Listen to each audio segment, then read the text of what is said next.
నిన్న నాకు ఒక విషయం చెప్పారు మీరు, అంటే చలికాలం మొక్క తొందరగా మొలక రాదు కదా, మీరు ఒక ట్రిక్ ఫాలో అయినా అది చెప్పారు. అదేంటన్నా అంటే వేడి నీళ్ళు చల్లే విత్తనాలకు అని చెప్పారు.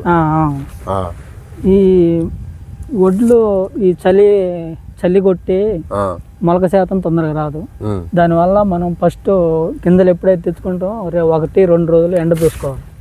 ఎండ పోసుకున్న తర్వాత మళ్ళీ వీలైతే మీకు వేడి నీళ్ళలో రెండు వంతులు చన్నీళ్ళు 1 వంతు వేడి నీళ్ళు పోసుకొని డ్రమ్ములో నానబోసుకొని మళ్ళీ మండి కట్టిన రోజు ఒకసారి వేడి నీళ్ళు పోసుకుంటే సరిపోద్ది.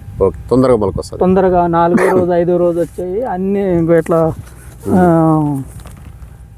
సమానంగా వస్తాయి. అవును, అదే అన్ని మొక్కలు సమానంగా వస్తాయి. ఒకటి రావటం ఒకటి రాకపోవడం అనేది జరగకుండా రైతు సోదరులు ఇది ఒకటి ముఖ్యంగా గమనించగలరా? ఓకే.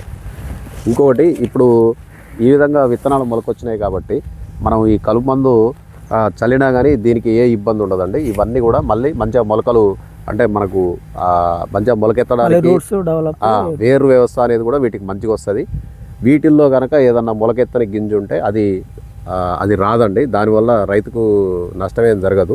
ఎందుకంటే మనకు మొలకెత్తింది ప్రతి ఒక్కటి కూడా ఆయువు పోసుకొని మనకు మళ్ళీ మంచిగా పెరగడానికి వీలుగా ఉంటుంది. కాబట్టి ఇట్లా మొలకలు వచ్చినాయి కనుక ఫస్ట్ అట్లా చేసుకుంటే అన్ని సమానంగా వస్తాయి, గింజలు తక్కువ పడతాయి. అవును, ఏ ఇబ్బంది ఉండదు రైతులకు. చలిని కూడా రిజల్ట్ బాగుంటుంది.